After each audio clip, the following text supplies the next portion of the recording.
collaborated with Ralph Metzner in teaching and guiding his workshops in alchemical divination practices for over 20 years. She considers Ralph a dear friend, mentor, colleague, and co-conspirator.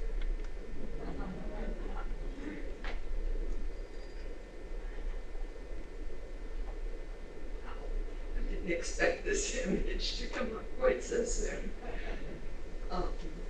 That was breathtaking. Well, Janice captured my feelings tonight. I'm tired. I've been here all day with the cohort, and I'm excited. And on top of that, I didn't know, with all the doing in relation to this evening's program, I didn't know if there'd be room for feeling for me, and it's starting to happen.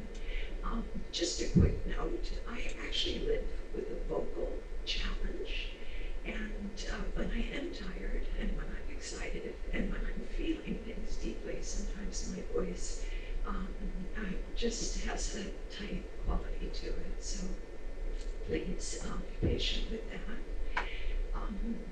For those of us who worked with Ralph and knew him well, the concept of invocation was a really important one. And we'd like to continue this kind of quieting process by offering you a delicious experience of Ralph's voice and his guided work. This will be a 4-minute piece.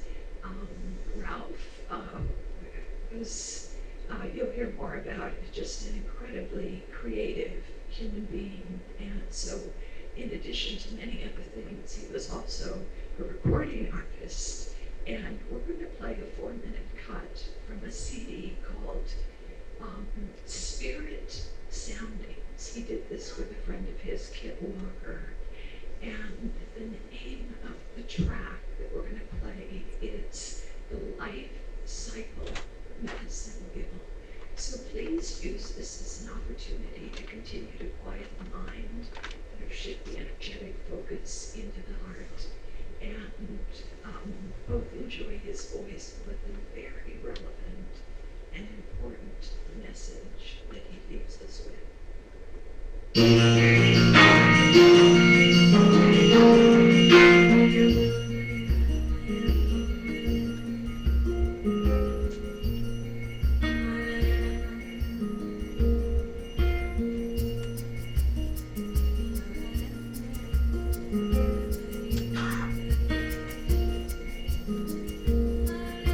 The child in me reacts with joy and sadness, affection and fear to the dazzling presentations of the world.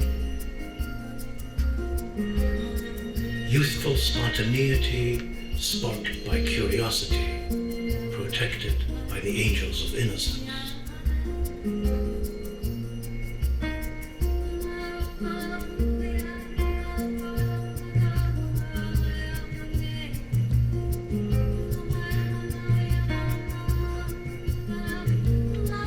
The man in me responds, arms of compassion reaching out, feet of adventure walking forth.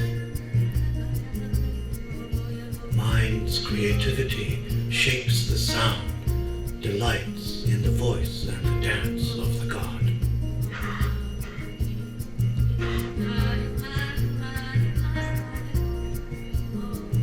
The woman in me receives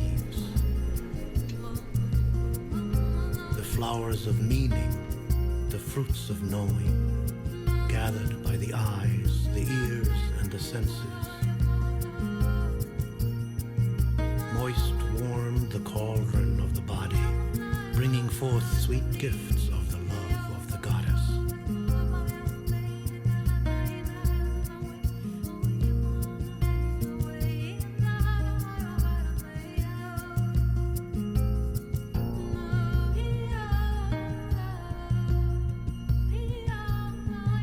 The old one in me reflects on the long journey taken and the roads not chosen, the allies and enemies, the parents and children, the places and stories of birthing and dying.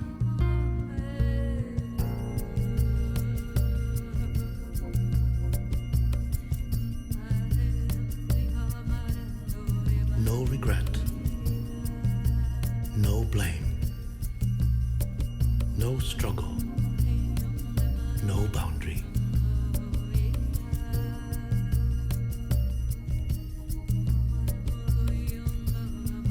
No regret, no blame, no struggle, no boundary.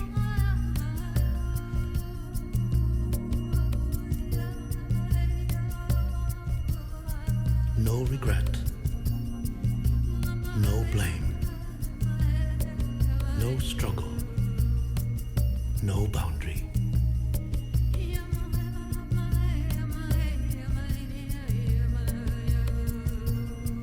No regret, no blame, no struggle, no boundary.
Next, I'd like to introduce my friend and another good friend of ours, Charlie, just asked to be described simply as someone who has learned a tremendous amount from Carl, whose life has been informed by him, a mentor, a colleague, and a dear, dear friend, so Charlie.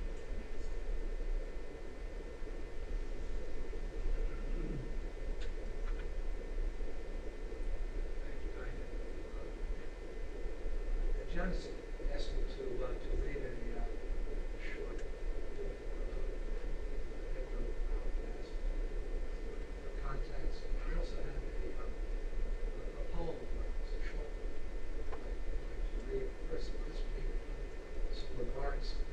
I said Ralph was truly a great friend, a great teacher, a great mentor. I met him over 30 years ago, and he had a huge impact on my life and my career. I always had a dream of working with psychedelics, with research contacts, and I don't know what I could have accomplished what I've done without Ralph's support, guidance, and his wisdom. He was always there when I needed him, and I benefited enormously from our long association. was fun. I met him in 1988. I was Roger Walsh had encouraged Gary Bravo and I to do a project interviewing the elders. They had great wisdom, weren't going to be around forever. So on our list was Ralph. And we went to see, well, first of all, we went to see Ralph. It was very clear Ralph did not consider himself an elder. But, you know, we were there and, you know, took out my tape recorder and started with the question, and we immediately launched into this fascinating discussion that went on for 2.5 hours, at the end of which I realized I had forgotten to turn on the tape. But, you know, the friendship began there, and actually Ralph later joined Gary and I in interviewing some of the true elders. So Ralph is part of our book in that regard. And again, I think Ralph was a very important figure to the new generation of consciousness researchers. And I think without Ralph's really brilliant accomplishments and his very astute wisdom and guidance, I don't think we would have advanced to the place we have without for him. So I really wanted to acknowledge that. So I will read my brief obit, and I'll see if I can find it. So Ralph Metzner, intrepid explorer and prolific chronicler of interstates of consciousness, passed away at the age of 82 in the early morning hours of March 14th of this year. The cause of death was idiopathic pulmonary fibrosis. Ralph was the son of a German father and Scottish mother who met while serving in their respective countries' delegations of the League of Nations in the late 1920s. Ralph was the middle of 3 sons and had spent the Second World War in Berlin, fleeing with his mother and brothers into the countryside at the war's conclusion. He received his education at Queen's College of Oxford University and obtained his PhD in psychology at Harvard University. It was at Harvard in the early 1960s that he worked closely with Timothy Leary and Richard Alpert and became one of the true pioneers of the psychedelic movement. After Harvard, Ralph continued his scholarly pursuits, exploring consciousness and the various traditional methods used to alter one's sense of space, time, and self, particularly psychedelic compounds, both plant-based and laboratory synthesized. Over almost 60 years of rigorous study and scholarship, Ralph became one of the leading authorities in understanding the range of effects and implications of psychedelics, exerting a tremendous influence on younger generations of consciousness researchers. During his long and fruitful career, Ralph published 18 highly acclaimed books, the first in collaboration with Leary and Alpert in 1964, The Psychedelic Experience, a manual based on the Tibetan book of the day, and his most recent book published this year, Searching for the Philosopher's Stone, Encounters with Mystics, Scientists, and Healers. 3 additional books will be published posthumously. In 1975, Ralph joined the faculty of the California Institute of Asian Studies, later renamed the California Institute of Early Studies, and was the academic dean from 1977 to 1989. In 1999, Ralph created the Green Earth Foundation, whose mission was dedicated to the healing and harmonizing of relationships with the earth. Ralph leaves behind his wife, Kathy Coleman, his daughters, Sophia Metzner, and stepson, Elias Jacobson. He was predeceased by his son, Harry Metzner. This beautiful poem that was circulating. Someone said it to me shortly after Ralph passed. It was just really beautiful. It's called, by Ralph, it's called Shaman Song.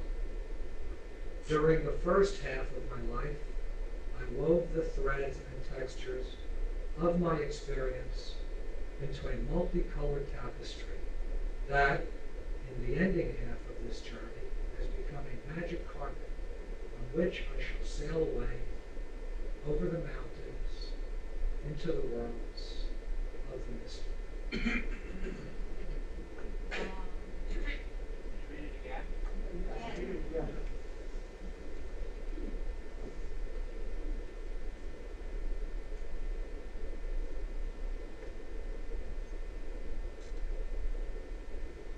Shaman Song by Ralph Metzner. During the first half of my life, I wove the threads and textures of my experience into a multicolored tapestry that, in the ending half of this journey, has become a magic carpet on which I shall sail away over the mountains into the worlds of the mystery. Thank you, Ralph, really, for all of the you contributed, and thank you for being a presence for these many years, and I believe you continue to be a presence among us. Thank you.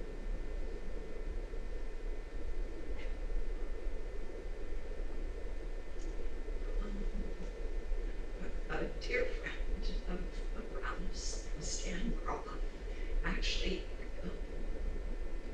he actually couldn't be with us tonight. He's been living in Germany the last months, but he really wanted to send a contribution for this evening. So I just want to let you know, if you don't know already, that Stan suffered a stroke last August, and he's been recuperating since then. His spirits are good. His spirits are really strong. He's thinking very clearly, but his rehabilitation has involved having to learn how to read again, how to write again, and how to speak again in complex sentences.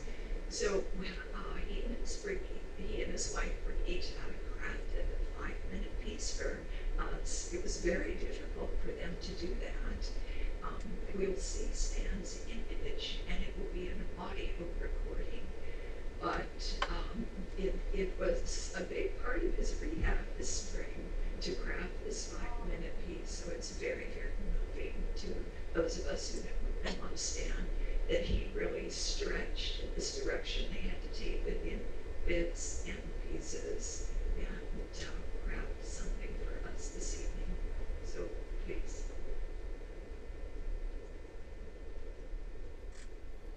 Ralph played an important role in the current psychedelic renaissance.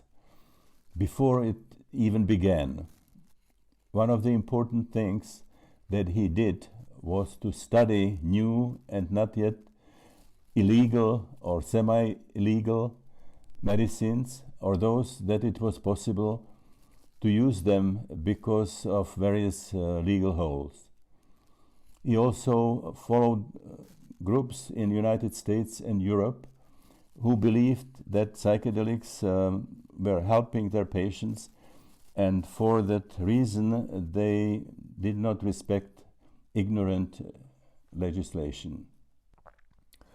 This way, Ralph introduced therapists and interested public to useful knowledge of MDMA in his book Through the Gateway of the Heart, under the name of Sophia Adamson. He also published a field report of the underground research of tryptamines, DMT, and 5-methoxy-DMT under the name the Toad and the Jaguar. This information is very important because 5-methoxy-DMT has in the last years become popular in the forms of the toad Bufo alvarius. It is also very likely that 5-methoxy-DMT will be in the near future researcher a useful therapeutic agent, as it has with another substance, MDMA, that was wrongly for the length time placed on schedule number 1. In Ralph, the world has lost an invaluable defender of the world peace and of our planet. He was a global citizen and had a passion for ecology and love for the earth. He died peacefully after he completed his books that he wanted to finish. He organized his writings and sent his legacy to the International Psychedelic Library and archive of Purdue University.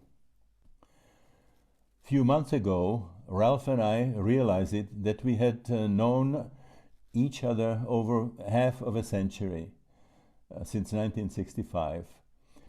I participated and presented at the Amityville conference entitled The Use of LSD in Psychotherapy and Alcoholism. After his conference, I needed to get to New Haven, where I was invited to Ruth and Theo Litz, researchers of schizophrenogenic mothers and fathers. I needed to get to New Haven, and I did have no money. At the end, at the conference, I went to the microphone and asked if anybody could give me a ride. One of the participants offered me a lift. His name was John Peter. During these decades, we were part of an alchemical conspiracy. We tried our substances, shared inner and external journeys, exchanged our books, participate in an excellent month-longs, in many numerous ITA conferences all over the world, and in our parties. 3 years ago, when Brigitte and I got married, she joined Ralph and Kathy in our circle, who shared our worldview, vision, and mission. Brigitte created regular costume parties in which our transpersonal friends meet in our house. Ralph and Kathy participated in the last meeting. 5 of our passed away members were represented by their photographs and by flowers on a little table. In our future party, there will be 2 more photographs, Michael Harner and Ralph. We miss them very much. It crossed our mind that our good friend joined our parties in alternate realities.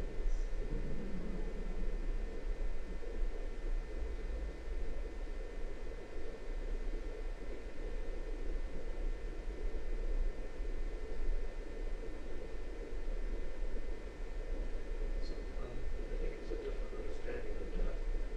This culture suffers.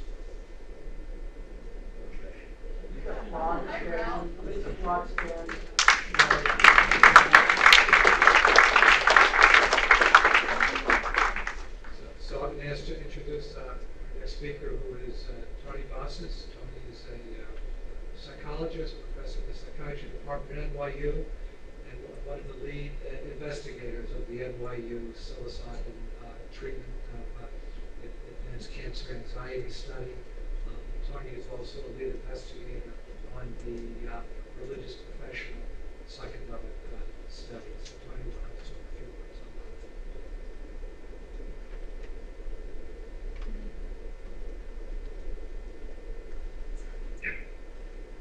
Hi. So it's an honor and a privilege to speak here for you. Thank you guys for inviting me. I got to know Ralph a bit over the past 10 years to the research and to do some collaborations. One of them I was going to tell you about.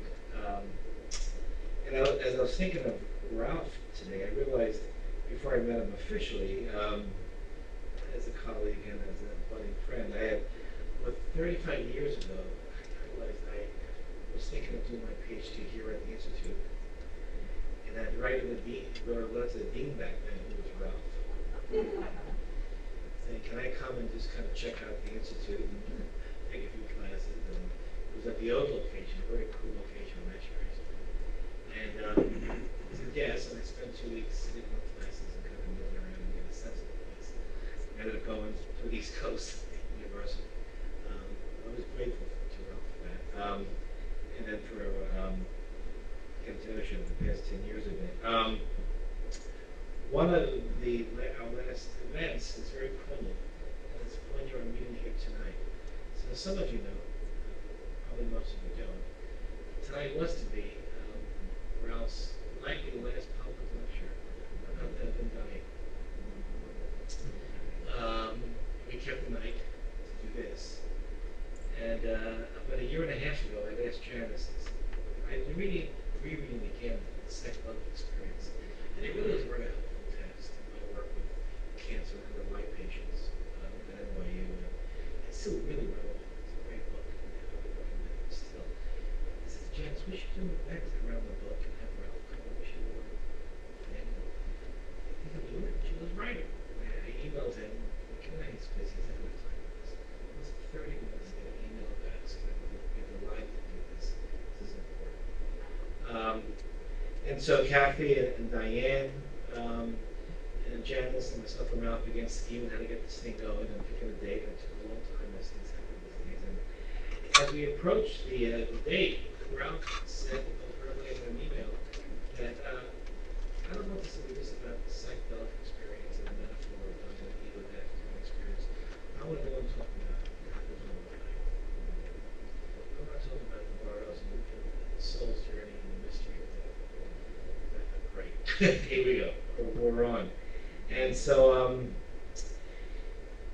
Ralph, as many people do, really thought that the most significant application of these medicines, these experiences they generate, was for preparation for death, to relieve us of the anxiety about death. This brief life, look at it by eternity.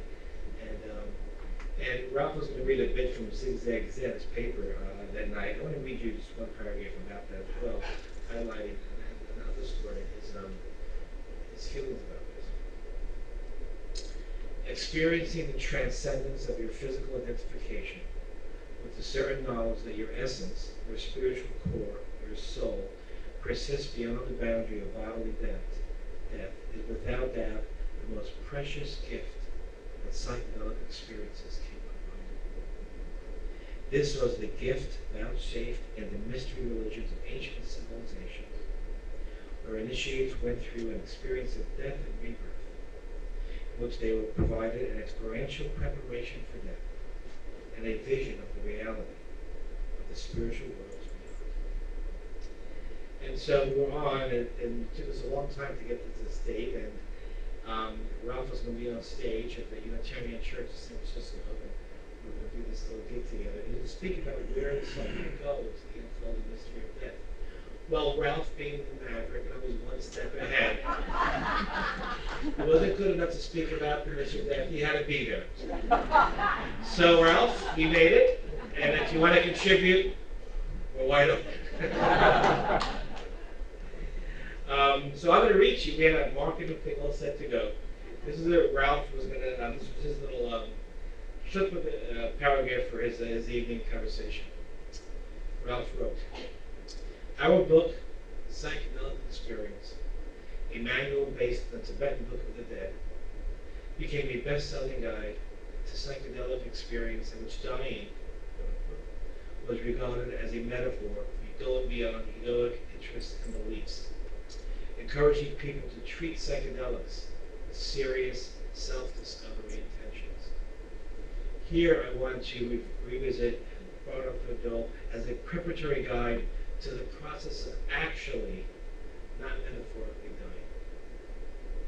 The text can then be seen as a profound expression of the esoteric teachings of the Buddhist masters concerning the eternal cycles of death and rebirth and the in-between borrow phases." And so it was going to be an evening about the mystery schools and city mysteries, and here we are now. It's this. Synchronistically or planned by Ralph.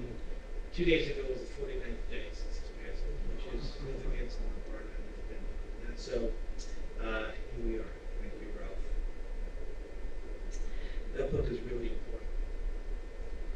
You know, I think about when I first got the book, and like many of us pre-internet, we get the best books online from these used bookstores. Remember those days? So you went in a used bookstore, way to the back. There was a shelf called Metaphysics and Religion. You went on your knees, and on the bottom shelf was all the Watts books and the Dead, all those books. That's where we got most of those books from. That's what I did in the late 70s at college. I want to play a little clip of Ralph speaking about the importance of these medicines, death and dying. So, when you're ready. I think it's a different understanding of death. I think this culture suffers from a complete misunderstanding of what death is. As a whole, and individuals might be different. And I think that's one of the things that happens to people when you take a psychedelic, is it'll change your conception of what death is. It'll really confirm to you that you are not your body, and you're not your personality either. And you don't know what it is exactly that is different, but it's something that's different. And that's why in the Hefter studies they had using psilocybin to improve the quality of life. That such beautiful examples of people have shown how they through having that experience, it completely evaporated the fear of death, recognizing that no, there's nothing to be afraid of. There's something will happen, but I don't need to be afraid of that. I can just concentrate on living my life. It's not an attraction to death, not at all. And I think that's common to all the psychedelics, including, of course, DMT and all of those. And to me, that's one of the things the shamanic cultures teach us. The literature on the Aztecs, and Gordon Wasson talks about that in his book, how the mushroom-taking Aztecs said they got together in houses and they saw themselves dying. And the priests thought, oh, this is ridiculous. Look at these people. They think that they see themselves dying. How crazy can you be? And when you think about what psychedelics do, obviously it was deliberate. They were cultivating what we might call a deathbed vision. That anticipating your dying consciously. People do that on a vision quest. They do that in meditation. Meditate on your mortality. It's part of Tibetan Buddhism. You meditate on formlessness and impermanence, and in order to get a clearer connection to your essence and the spiritual reality of the world all around us and throughout us. Like a dry run. Yeah, like a dry run, practicing it. Yeah, which is the Eleusinian Mysteries is that. See. Here's a ritualized presentation. This is what happens when you go into the other world.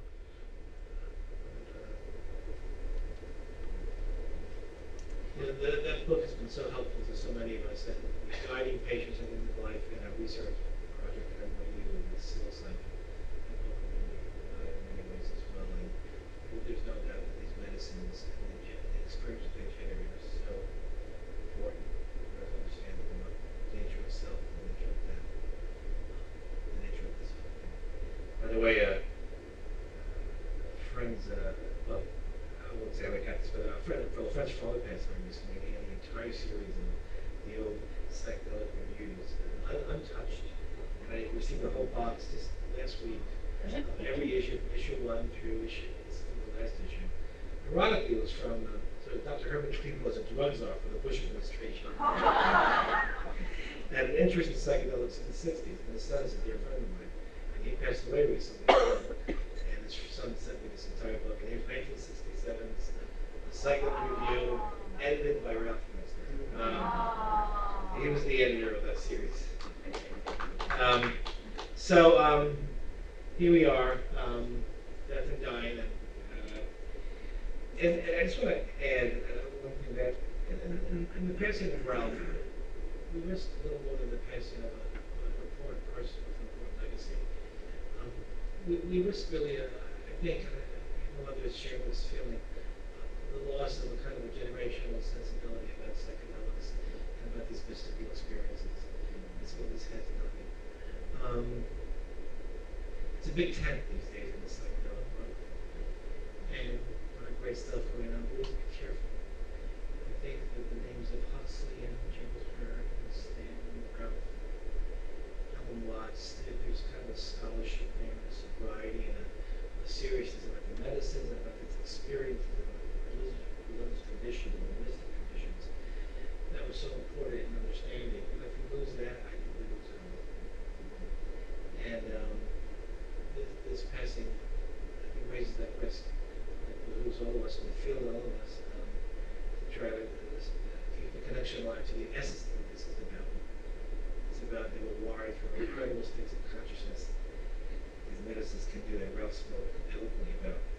So, in closing, I want to mention Shomu Suzuki Roshi, the Zen master, when he passed away, there's a lot of talk about the role of doubt in our lives.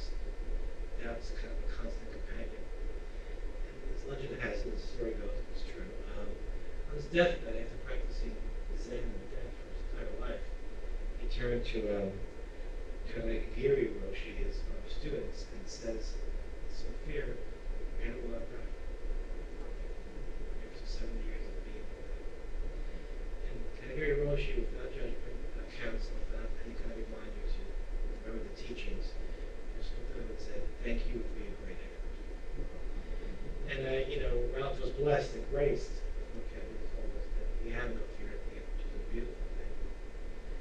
And it's certainly true that he lived his life with incredible effort, as we can always do. Godspeed, Ralph. Godspeed.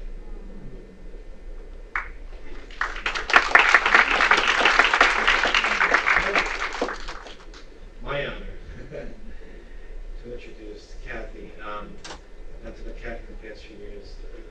And it has been delightful, and my condolences to you.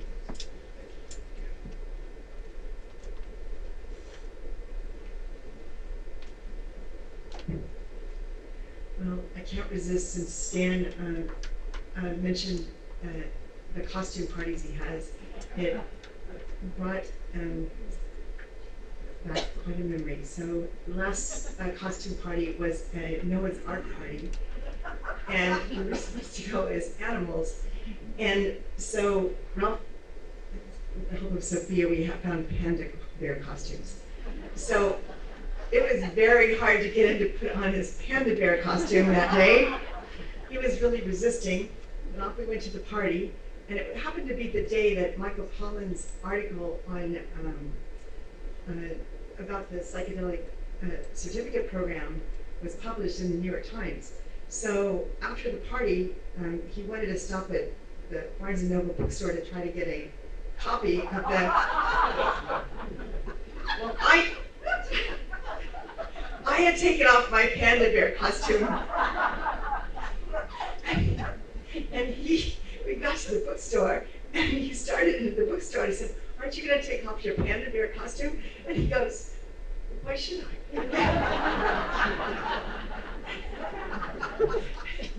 So he walked into that Barnes & Noble bookstore in his panda bear costume, and I just go, oh my gosh. It was a good thing it was late at night. They were vacuuming the floors, and I told anybody too much notice, but anyway, it was a funny memory. I just had to share that with you.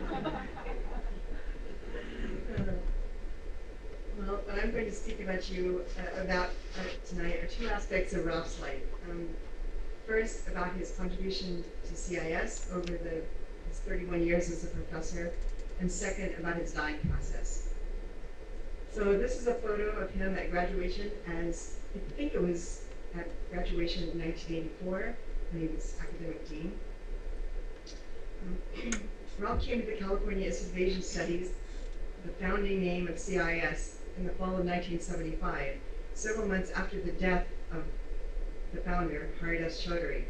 He was appointed academic dean in 1977, a position he held for 12 years, followed by a brief tenure as academic vice president. Ralph was instrumental in spearheading the accreditation process and in obtaining full WASC accreditation in early 1981. He was also instrumental in changing the name, suggesting the word integral at the late hour of a board meeting. He wasn't convinced it was the best name, but the board was ready to rename the institute in the meeting, and they adopted it.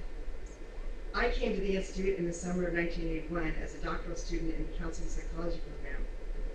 Ralph was my teacher for 7 classes over the next few years, including the most famous class, Altered States of Consciousness. While I began as a student in the counseling psychology program, I later changed to the East-West psychology program, which Ralph founded. In early 1982, I was hired on staff as Director of Admissions and Financial Aid. I was soon promoted to Director of Student Services and later Dean of Students. Ralph's my first alchemical union was as administrators at CIIS. Ralph led the academic side, and I directed the administrative student services side. for some 8 years in these side-by-side roles. In the midst of this strong work together, we became partners in relationship in 1986 and married in 1988. Ralph's contributions at CIIS were multidimensional and profound. First, he was an excellent professor. Not only was he extremely knowledgeable about a vast number of subjects and disciplines and well published, but he graded papers quickly and thoroughly, offering helpful and encouraging feedback. Second, he was a courageous, sound administrator. He didn't really like this aspect of his work, as it held so many problems to solve, and he was sometimes impatient, but he maintained a well-balanced budget in the face of limited funding during the entire administrative tenure, and he was a strong leader. Finally, perhaps his most important contribution was his appetite for innovation and experimentation. Ralph started the public program aspect of the Institute, bringing numerous innovative thinkers and teachers. In addition to founding the East-West Psychology Program, he co-founded the Social and Cultural Anthropology Program together with Angeles Arian.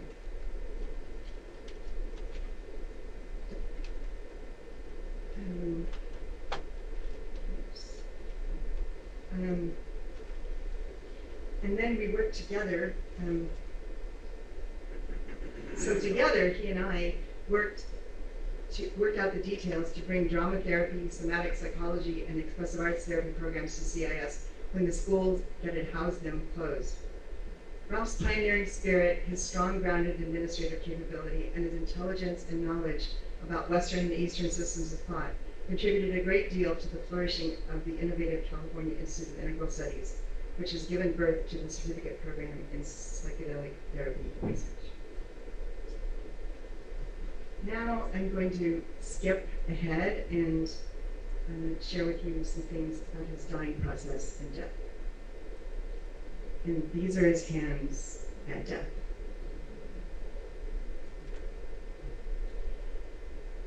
When his lung disease was first diagnosed in late May, Ralph wrote a message to friends and colleagues on June 15, 2018. I will read an abbreviated version of what he wrote to illustrate how he held this incurable disease. He said, I've been diagnosed with idiopathic pulmonary fibrosis, IPF. I call it colloquially the tattered sails syndrome. IPF is a chronic, generally progressive process of scarring of the lungs with no cure. They're saying I have at least 3 years. They've prescribed some antifibrotic medications which potentially slows down the progression, though they don't cure the disease. Their side effects are disgusting, and I'm not about to subject my body to them. I don't have any pain or discomfort, except if I make sudden exertions, I get out of breath. The doc's recommendation, continue to stay active as you are able. So I go for slow walks with the dogs and take yoga classes. My writing projects are progressing well. My latest book, Searching for the Philosopher's Stone, which is true stories from my life, is coming out in December. My mood and spirits are good. With any luck, I'll even have time to finish another book after the current one. Warm wishes to all, Ralph. As the disease progressively compromised his body, his heart opened. His usually quick hugs became long, savoring embraces. He expressed deep gratitude for large and small things. He savored special moments while continuing on with his work. For about 6 months, the disease progressed slowly. Still, Ralph knew his time was limited. He first cleaned out and shredded his client files. Next, he set out to determine what to do with his library. He was thrilled that Purdue University Archives agreed to take his collection. He was then obsessed about getting them shipped. I half-jokingly kept wondering, is he going to die when these books have now been shipped? In December, the disease started to progress more rapidly. His most recent book, Searching for the Philosopher's Stone, was published in early January. We had a private book reading celebration February 2nd, hosted by Betsy Gordon. My book club read the book, and Ralph spent the evening with us discussing it on February 13th. He was fully present, engaged, and coherent. This was to be his last intellectual engagement. His breathing had become so labored that I took him to the hospital on February 27th to try to get some oxygen. He had fluid on his lungs. After a week's stay in the hospital, he came home to hospice care. The afternoon he arrived home, he called Simon, his editor, to meet with us. And Ralph told us that if he died before his last 3 books were published, he was charging us with getting them published. We are currently working on his book projects on alchemy and myths of war and conflict. Our daughter Sophia and I worked on shipping his books to Purdue. The night before he died, I said to him, "The shelves are clear and the last 10 of the 44 boxes are ready to ship tomorrow." He put his hands together and said, "Thank you, I am grateful."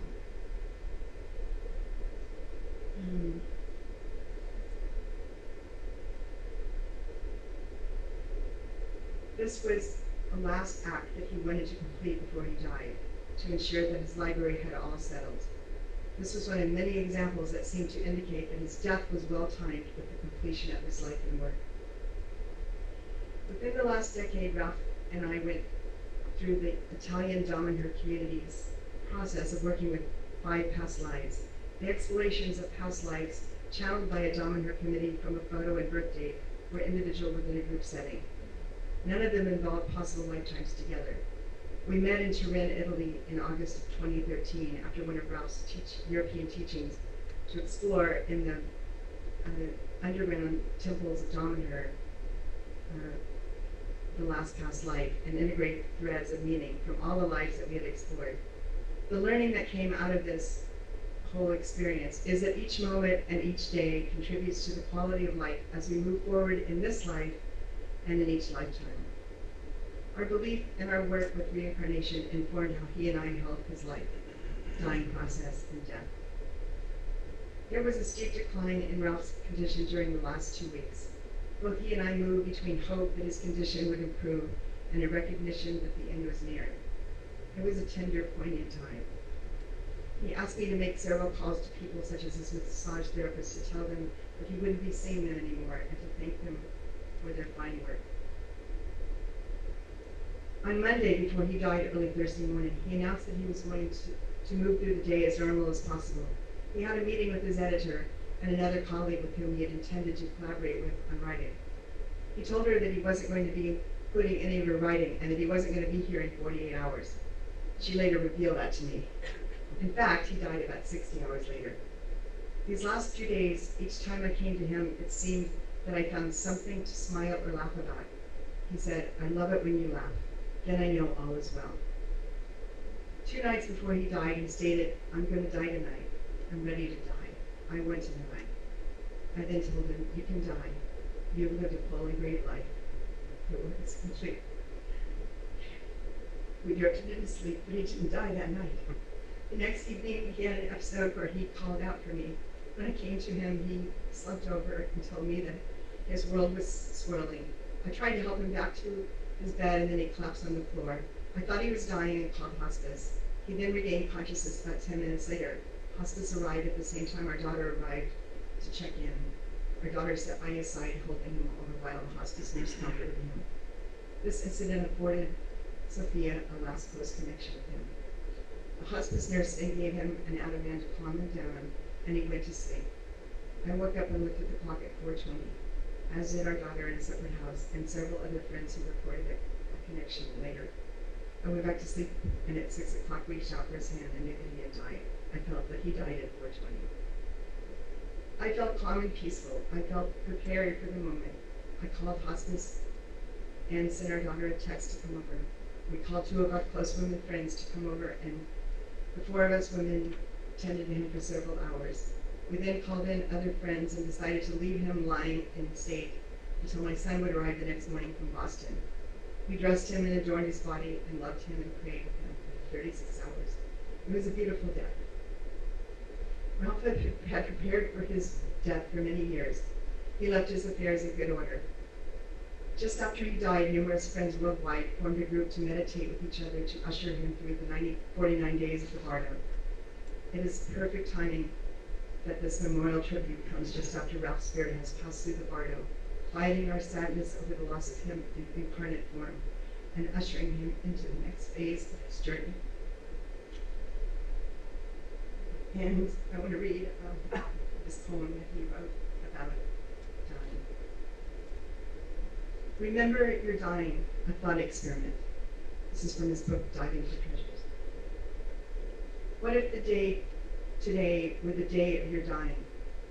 If you remind yourself of the certainty of the fact of its arrival someday, that will help you envision your mind state on that particular last day of your life. You may then ask yourself, your wise self, what this day will be like for you. What will be your mood? What will be there with, who will be there with you?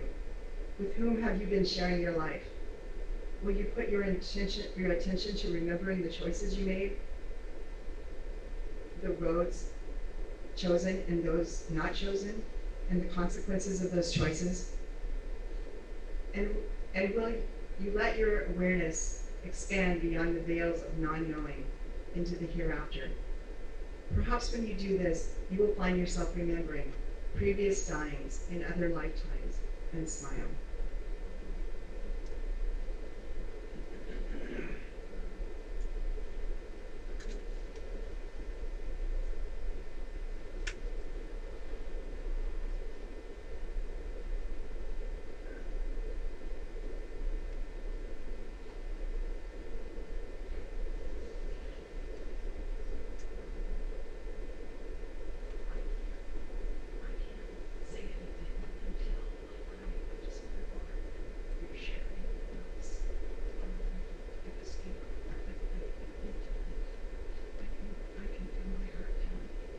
So this is just to create a little sonic demarcation between the sharing. What a gift to all of them said here.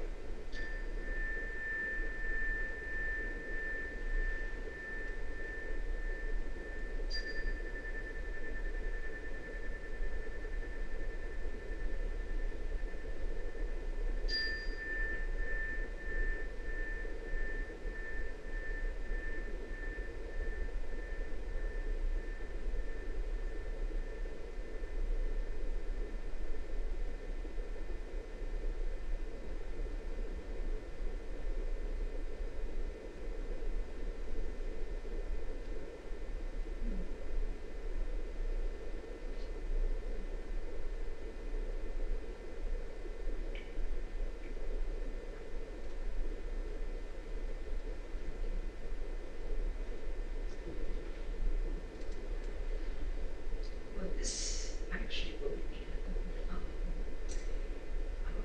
a series of shorter tributes to Ralph from a variety of friends. I'm going to start the process.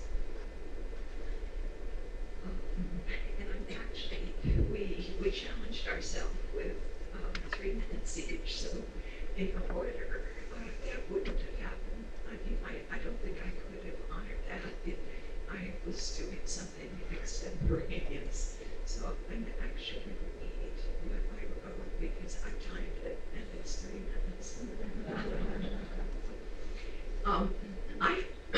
I first met Ralph in the early 1990s at one of the International Transpersonal Association conferences in Eugene, Oregon. Having already studied the STEM world for some years, I had some sense of Ralph's place in the history of transpersonal psychology, but I had never heard him lecture. Although I can't quite remember the name of the talk that night, it had a strong ecological focus.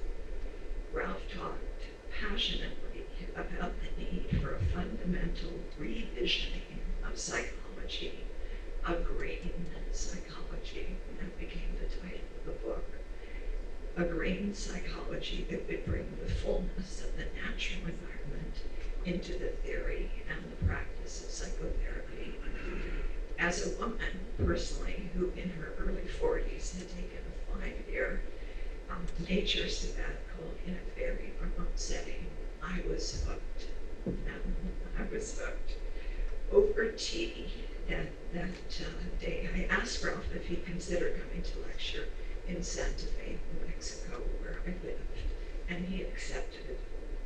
And to my great delight, he agreed to build into his visit an optional, experiential, land-based weekend in that same remote setting. tempered by his own experiences with traditional culture and his own deep explorations via the practice of vision quest.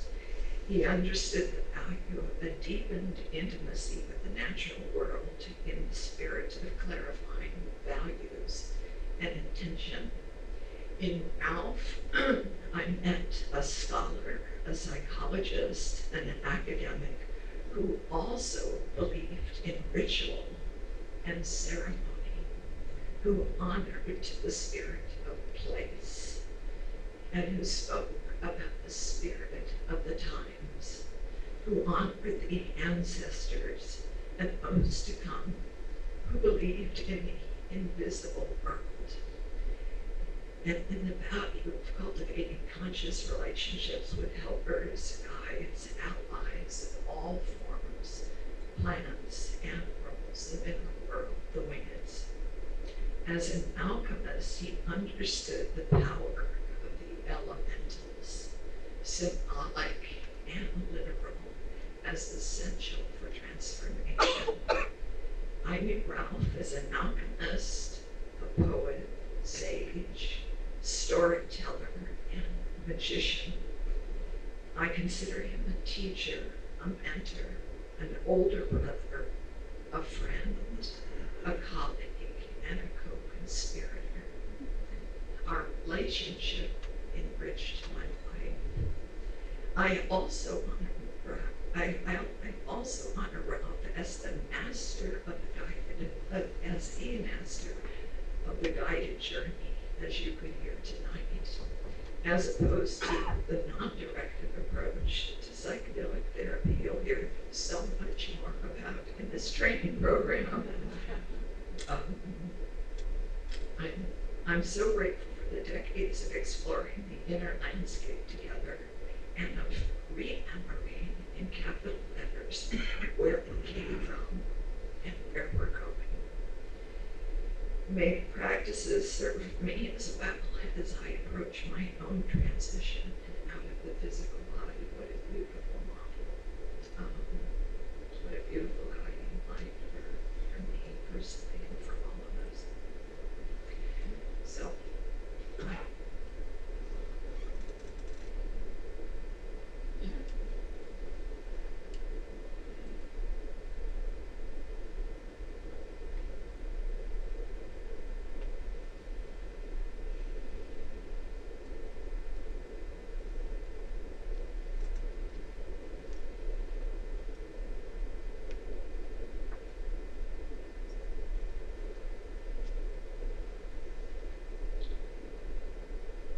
as a colleague, friend, and student of Dr. Metzner, I observed 2 decades of his dedication to the study of the psychological and spiritual underpinnings of shamanic traditions, and a clear-eyed promotion of the reinvigoration of the radical empiricism in the tradition of William James.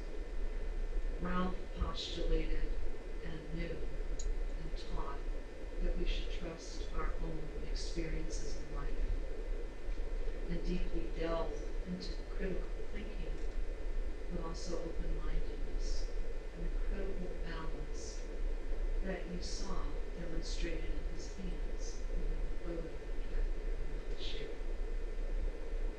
His insights and discoveries were fertile ground for tremendous enrichment in the education of many hundreds of graduate students in several universities, as well as the postgraduate medical professionals in the CIIS certificate program here.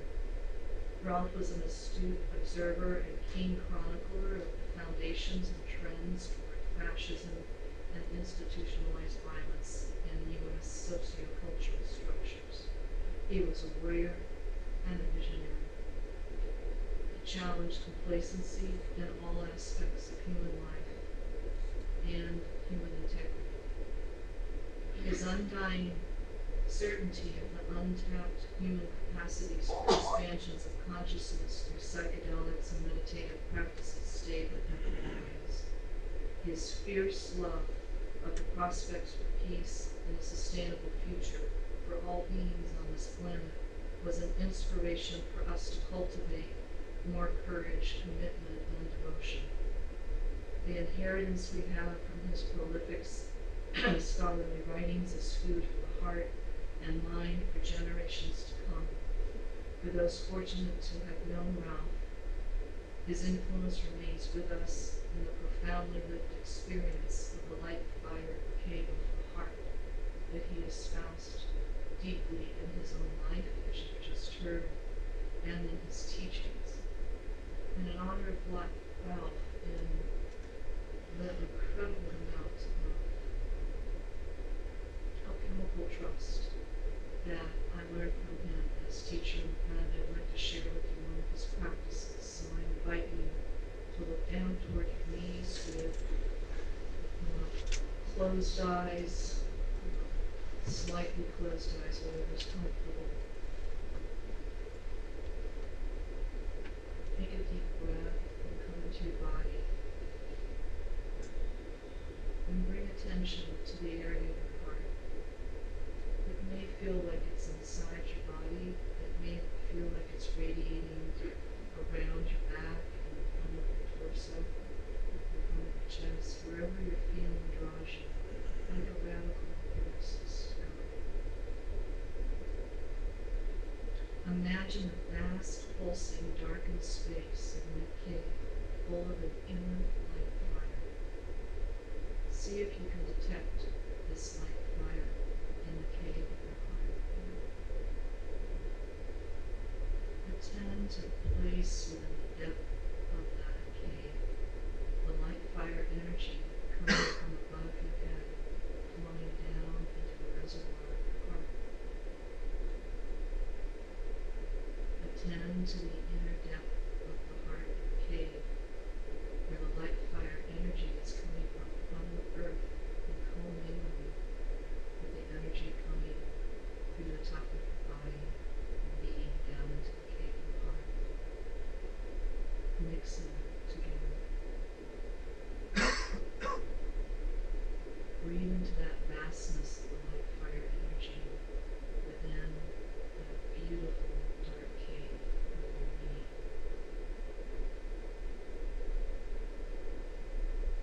Imagine your whole self being suspended within the cave of the heart, energized, helped, nurtured, and radiating love, radiating wholeness, radiating timelessness, here now.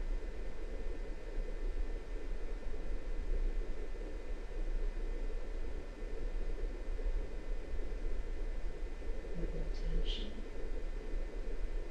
attention, and awareness, we all have the capacity to be in this feeling, in this moment, every moment.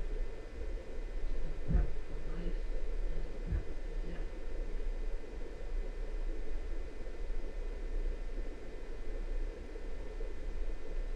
This is a lesson learned from Metzner. Thank you, God, for this and innumerable other teachings. And bless you all.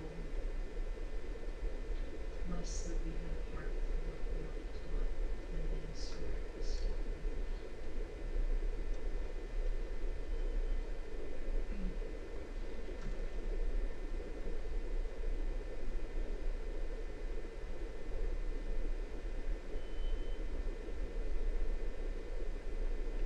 I need to mark change here because I'm about to introduce someone else who's different.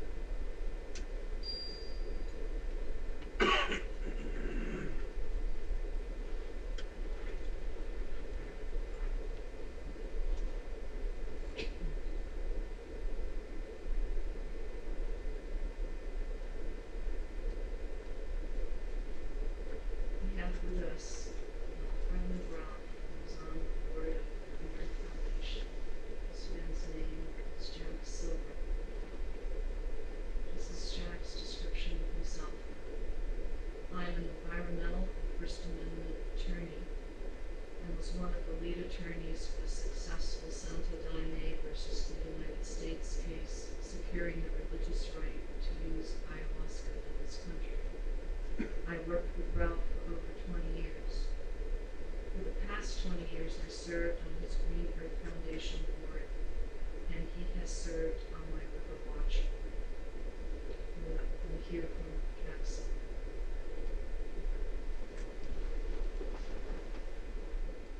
Hello, my name is Jack Silver. I worked with Ralph for more than 20 years. He was my teacher, mentor, and friend. I will miss him dearly. He taught me the reality of mythology and how to navigate in an expanded state of consciousness. He mentored me in deep ecology, and as a friend, let me into his personal life. I was graced with seeing Ralph at his best and sometimes his worst. And although I learned from and admired his great intellect, what most attracted me to Ralph was his heart and his humanity. He was, in what my culture calls, a real mensch. When I think of Ralph's passing, I am reminded of Hesse's description in Steppenwolf of such luminaries as he. These men, for whom life has no repose, live in their rare moments of happiness with such strength and indescribable beauty. The spray of their momentary ecstasy is flung so high over the wide sea of suffering that the light of it touches others with its enchantment. That was my experience with Ralph.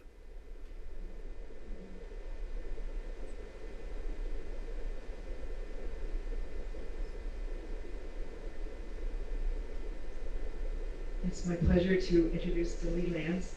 She and Ralph were in graduate school together at Harvard, and all these years since then, their lives have been intertwined, and she's been a good friend. And Ralph brought her onto the faculty of CIIS. She was one of my favorite teachers in equality. Lily.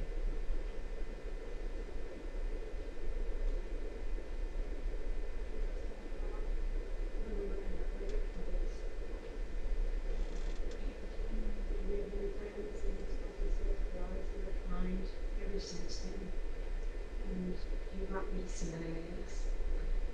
In our uterine class, Ralph and I were at the opposite ends of the spectrum of our class of two.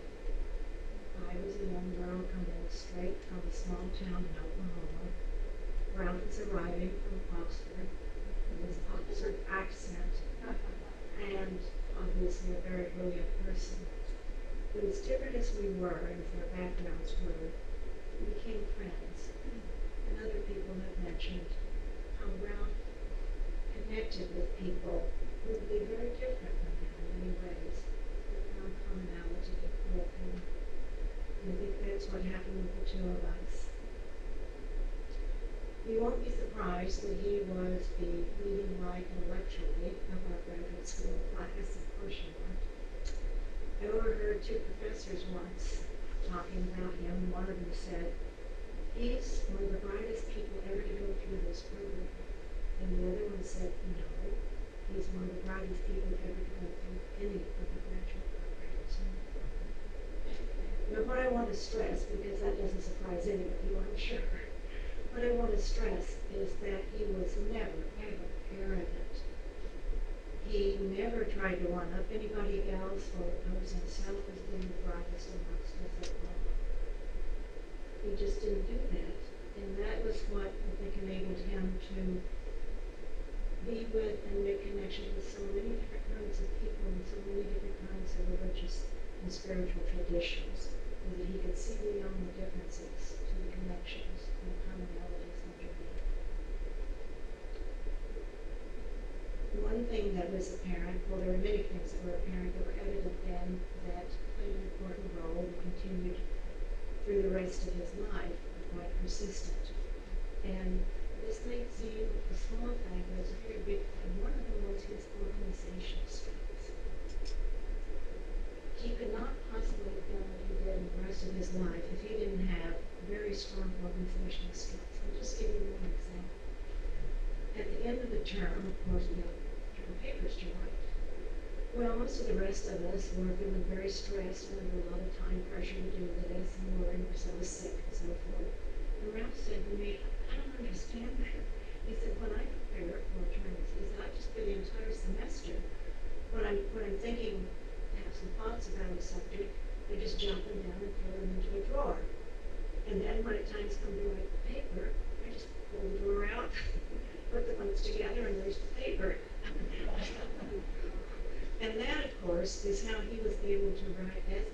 as he did, and including the books he wrote in the last year of his life. He couldn't have done that without that kind of skill. I just want to end with, of course, much more could be said, but I want to end with stressing that Ralph's primary interest in psychedelics was from the very earliest days, from the earliest time that I knew him, on their use for spiritual development. He knew they could be used for other purposes, and he sometimes did use them for other purposes and knew that that had value. But his hope was always that the consciousness expansion that people experience, whatever way they were using it, would lead them to go further into an interest in spiritual matters and to spiritual development. And as I'm thinking about this just recently, it struck me that a wonderful analogy is Plato's Symposium and Socrates' description of profound teaching on the ladder of love. That love can start out at a very individual level, and even a sexual level. But once experiencing love, it leads you to want more, and so you go up the ladder of love, further and further away from just individual love, to love until finally climbing to the highest rungs of the ladder to an all-encompassing and universal love. Profound teaching of Socrates. And I really think that that's the way Ralph saw the use of psychedelics, or hoped that they could be used in that way. That a person could start out on the lowest rung of the ladder, but that consciousness expansion would make them want to understand more, and so it would take them to the next level, and then on up that level, from rung to rung up the ladder, until finally trying our best to really work on spiritual development. And I'm sure that everybody here is on some rung of that ladder, looking to the next rung of the ladder. Thank you, Ralph.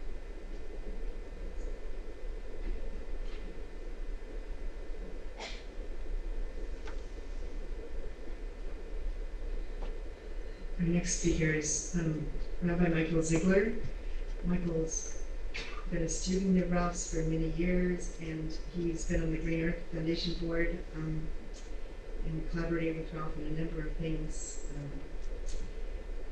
He's been on the faculty at Naropa, the University of Creation Spirituality, and Wisdom University, and he's been a founder of numerous institutions, including Chaplaincy Institute and Seventh Heaven Body Awareness Center. Over the course of a lifetime, humans are presented with a variety of challenges and opportunities for awakening. Ralph emphasized that the human life cycle is really a spiritual path, and that with skillful guides and teaching, there's an alchemical process of transformation that humans can pursue to come to a greater sense of self-realization and meaning. One of Ralph's most important contributions was his teaching that one should explore all expanded states of awareness with a sense of curiosity and inquiry, that the very act of inquiry is healing because it brings insight. Ralph's mantra was intention, attention, awareness. What is my intention? Because my intention directs the focus of my attention, which allows me to pay attention. What's arising in my awareness and wants to be done. It's a beautiful teaching. Ralph, may your memory be a blessing.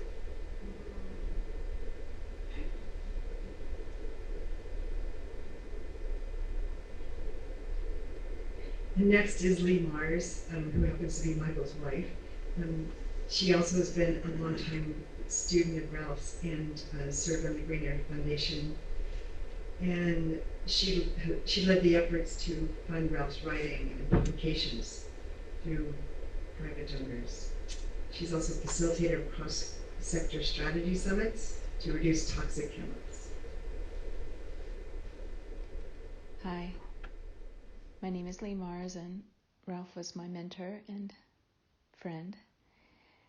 And his passing has brought me awareness of how crucial he was in my life, how I would not be married to the man I'm married to if not for the work with him, how the man I'm married to would not be ready to be married if not for the work with him, how we wouldn't be parents if not for Ralph's work, deep work with us, and that we are just one family of so many where that is the case.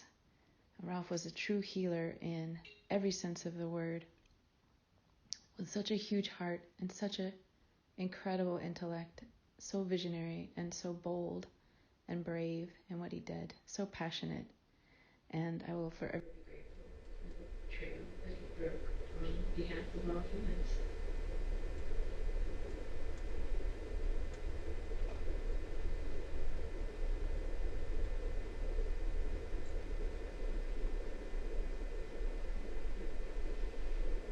The next offering is from Sylvia DeKosh.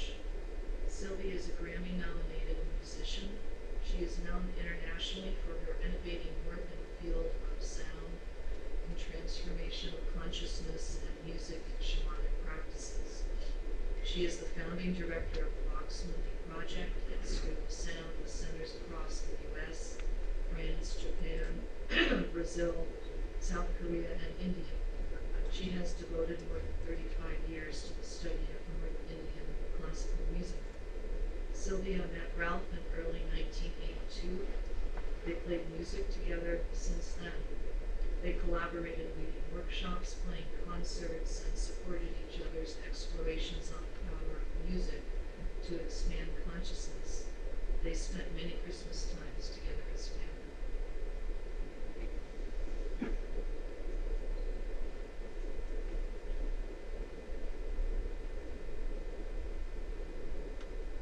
So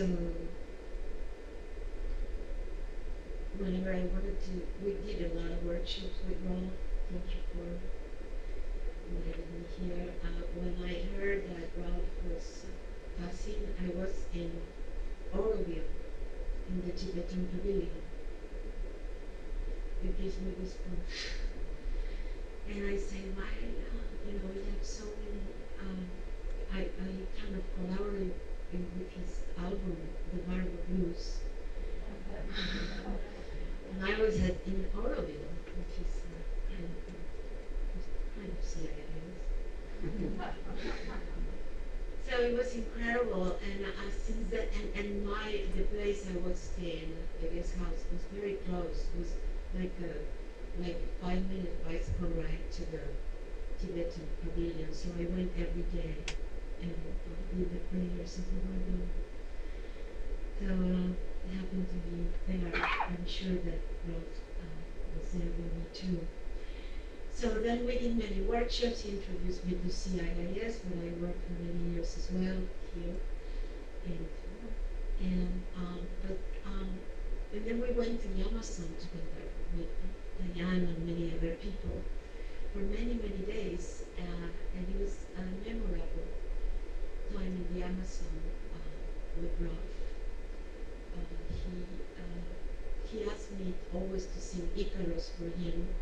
I remember also to host his the release party of the Barber Blues. Whenever I wanted to work with him and do other things, he would say, no, we are going to make music together. And I wanted to go to New Mexico, and no, let's do music together. Me and him and with my late husband, we loved, and we became family. I mean, I feel like now I don't have my family. I mean, I had it before. It's Christmas, New Year's, that kind of family. So I'm going to offer one of his favorite Icarus, which I learned when we were together in the Amazon in 2006. I met Ralph in 82, like, wow, before we got married. And I was living at the house of Claudio Naranjo, and we met with Ralph in a workshop with Paul Winter in Marin County. And since then we've been playing together. And we got from this improvisational jazzy music to the Icarus. This is for Ralph. I call it Ralphie. I could do that.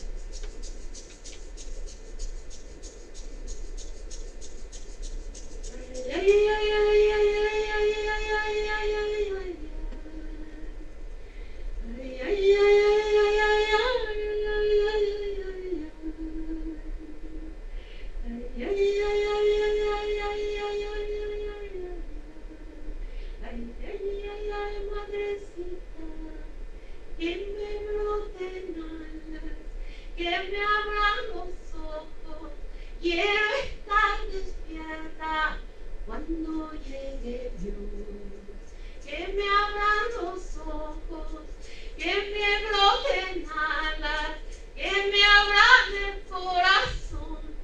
Quiero estar despierta cuando llegue Dios, cuando llegue Dios.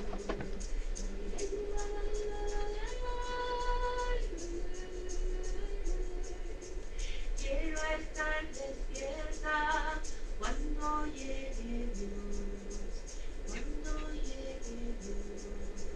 Gracias, gracias, gracias, gracias, gracias, gracias,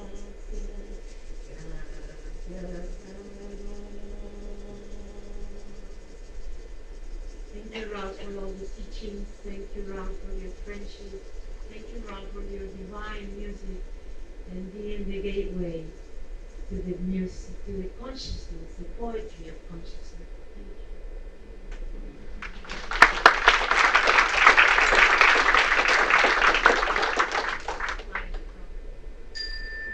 I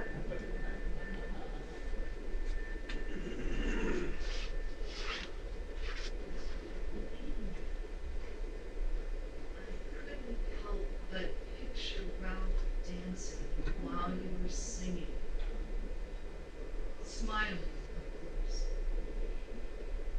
I'd like to introduce Maria Mangini, who is Associate Director of the Certificate Program here, who will introduce the next offering to you.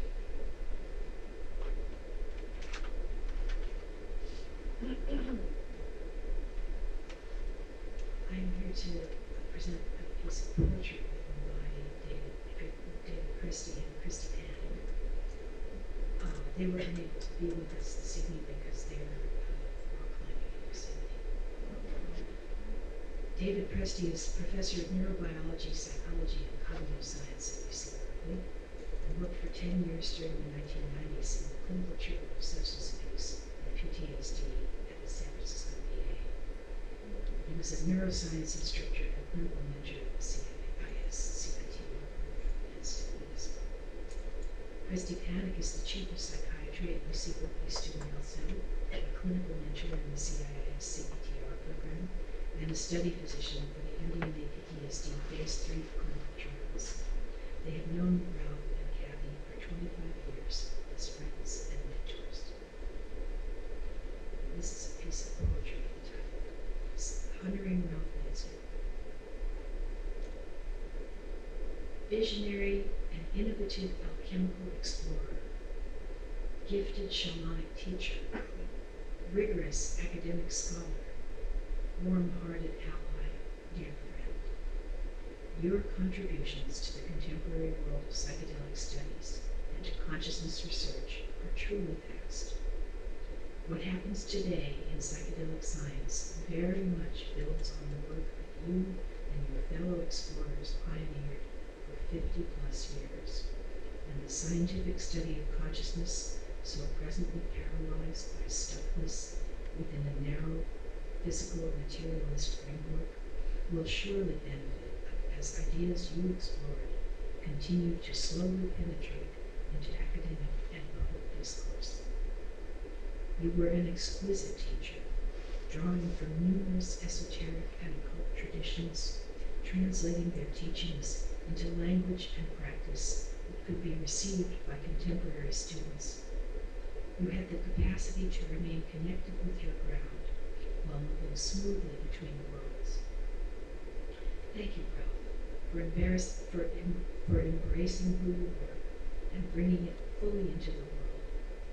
Operating a bit below the radar of popular culture and media, your contributions were epic and lasting. So many seeds you planted, sprouted now, and growing in individuals and in ideas. Thank you for your celebratory salutation to life, love, laughter, and letting be. And thank you for your profound words of guidance, always applicable, especially when times might get rough. Stay connected with your intention, your ancestors, those who have gone before, those who have mapped the terrain, your ground, and your light. Good medicine, indeed.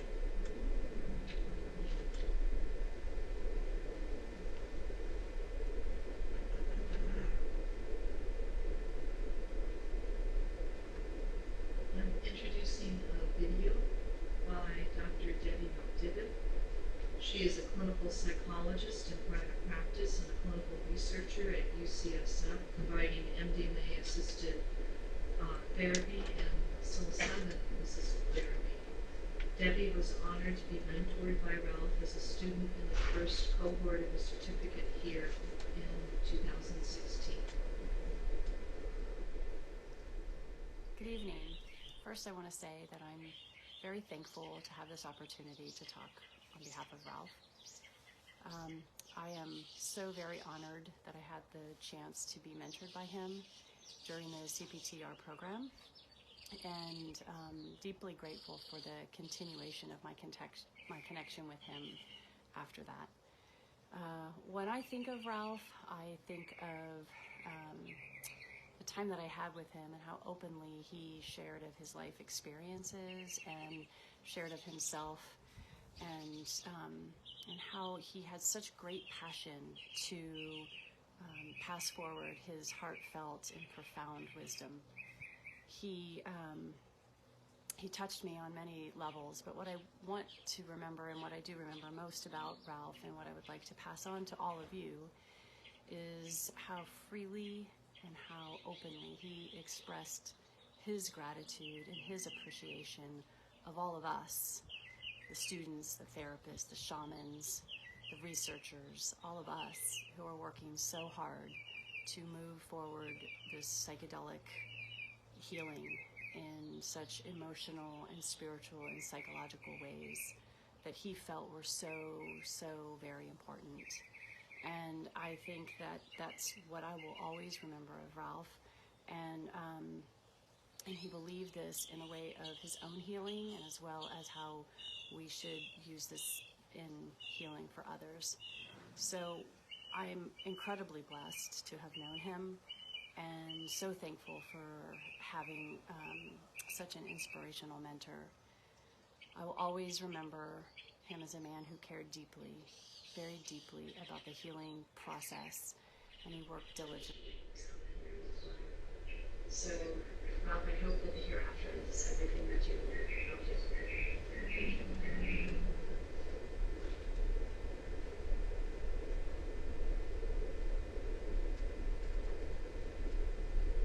Our next offering is by Dr. Mark Seelig. Mark is a clinical psychologist in practice a few hours north of here. This is what Mark said as a prelude to videotape of here. Ralph is a pivotal guide in my experiential explorations of Native wisdom traditions. Use present tense. Ralph is a pivotal guide in my experiential explorations of Native wisdom traditions. At a time I came across some essential insights he invited me to his trainings for. I then explored those trainings and wisdom in more depth. This opportunity was deeply supportive on my spiritual path. Mark Seelig.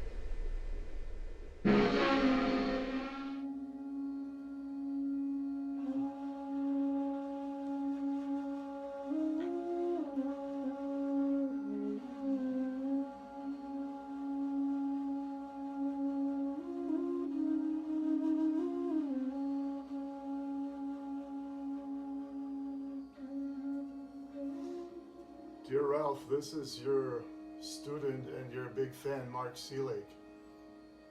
This is a moment to honor your life and all that you taught me and many of us. I bow in gratitude for your life, for your wisdom, and all the things that you taught us.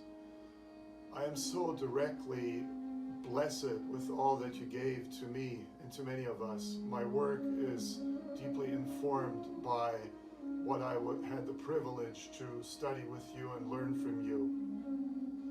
I'm deeply grateful for this, and I think many of us are indebted to the courage, the incredible wisdom that you brought, all the huge responsibility, and the risks that you also took to bring your wisdom, your insights, and your passion to us.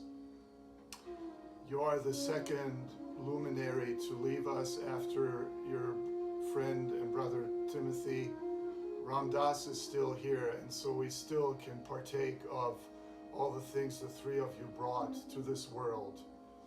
Today, I want to honor you and all the years that I had the huge privilege of spending with you. And so, as we always used to say, have a safe and beautiful and blessed journey. Gate, gate, para gate, para samgate, bodhi swaha.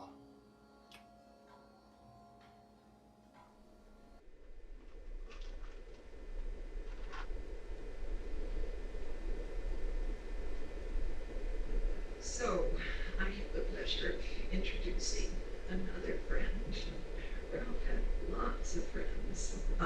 This is Jamie Faust.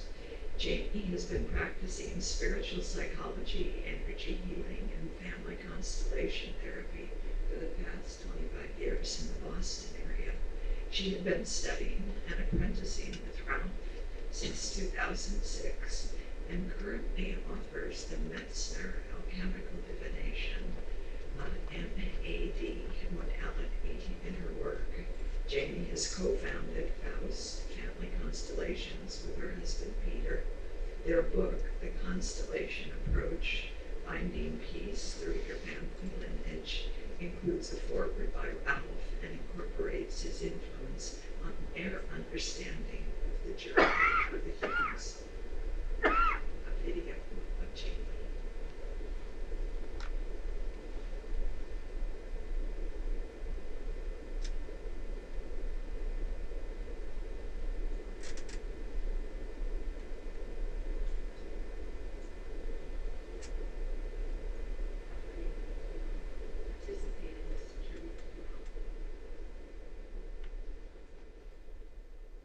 Hello, good evening. Thank you to the CIIS faculty, Janice, Kathy, Diane, Tony, for inviting me to participate in this tribute to Ralph.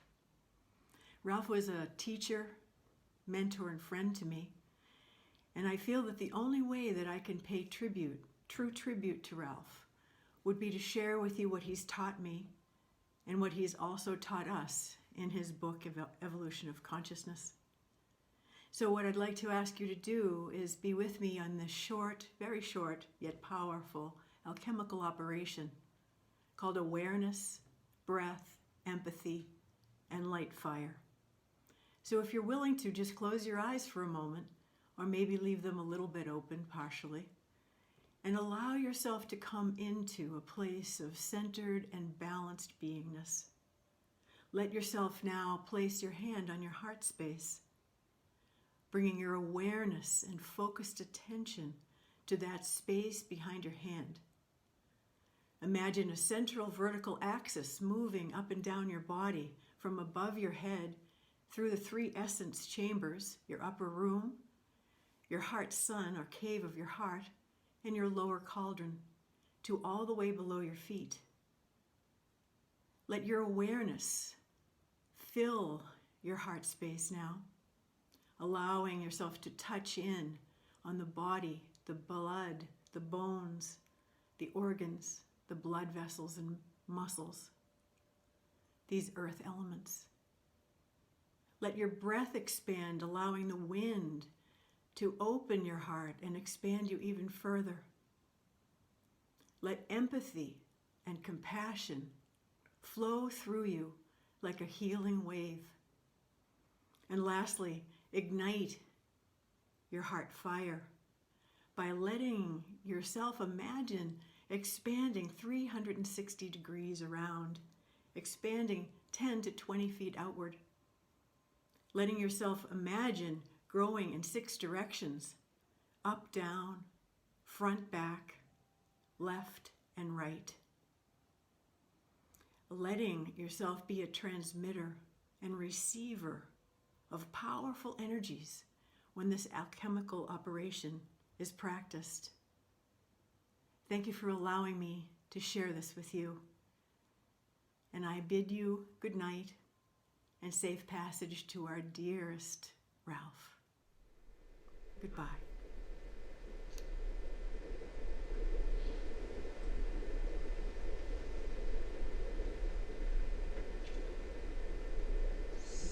coming toward the close of our program, I have something to read from Deborah Parrish Snyder, also known as Tango, who's the publisher of Synergetic Press in New Mexico. We met on the back porch of Synergia Ranch in 2006. This is Tango on the right of Ralph and John Gilmore. They visited us in December. This is their house. He told me that he had written a book about the work he did in the 60s with Timothy Leary and Ram Dass, but couldn't find a publisher for it.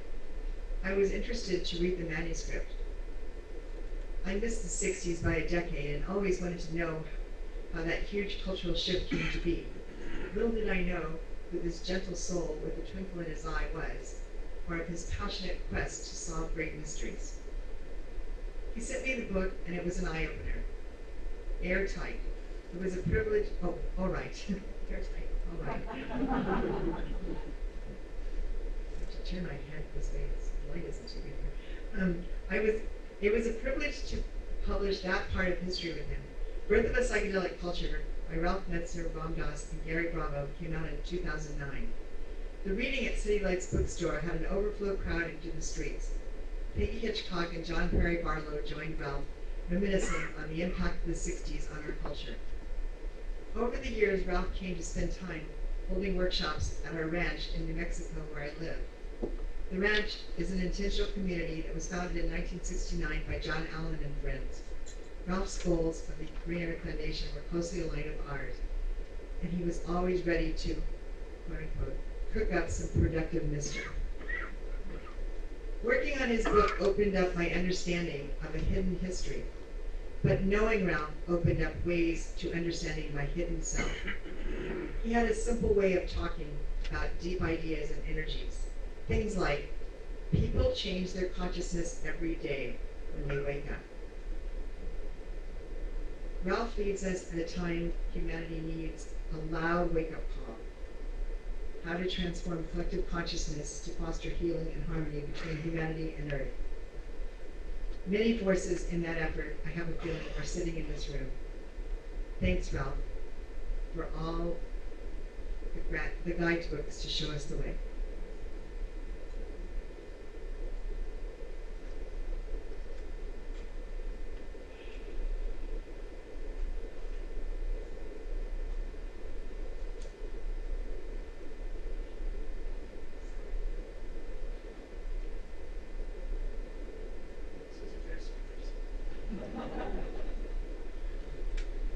I'd like to introduce a visitor here who has crossed paths with Ralph and has a stake in being able to say hello to you. I'd like to introduce to you Dr. Judy Wexler, who is the president of CIIS. Who's Judy? Thank you, Janice. And it's amazing to see all of you here today. It was so important that we have something in this building to really celebrate Ralph and to talk about him, because he has been such an important influence on this university. Even though I'm not directly teaching here for many years, but you can see his hand and his spirit and his work in so many programs here, and of course especially in CPTR. It's not that often that we get to celebrate somebody who is both an ancestor, a founder of a whole body of work, and contemporary in that work. And that's what Ralph was in this whole area of psychedelics. And how wonderful that he was here to see the start of the transformation into new possibilities, and the possibilities that all of you express and will continue on to his work. So we're really happy to have all of you here and to be able to have this very important event here at CIIS. Thank you. Diane.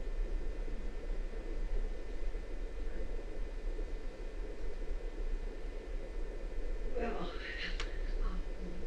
I think our contributions have drawn to a close.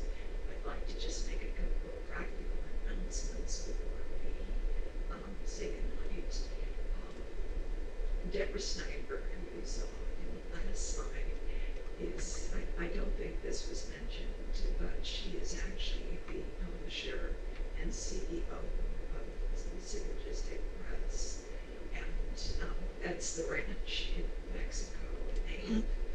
actually published at least 7 really important psychedelic titles, including Ralph and Von Plus's book, The Birth of the Psychedelic Culture. So Synergistic Press is represented downstairs. I believe they have a table out, and Tango is, her friends call her Tango instead of Deborah. Tango emailed me today and just mentioned that any purchases tonight will be discounted, and so it'd be a good opportunity to pick up some classic psychedelic titles if you have a few minutes to consider the table. We will also want you to know that there is a large public memorial in ICIS. Everyone's welcome. Kathy, okay, great. It's on May 24th here in San Francisco. The Unitarian Church on Franklin Street at 2 o'clock. So May 24th, 2 p.m. Unitarian Church on Franklin. We're going to, is the cafe? Yeah. Okay, yeah. So we're drawing to a close. We suggest that if you'd like to socialize, that happen downstairs in the art gallery. I want to really thank you for your presence today. I know those of you who are in the certificate program, it has been just an extremely long day. And your willingness to show up tonight and help us witness and honor our dear friend, our brother Ralph, is so deeply appreciated that I feel like it's a bit of history that we're sharing.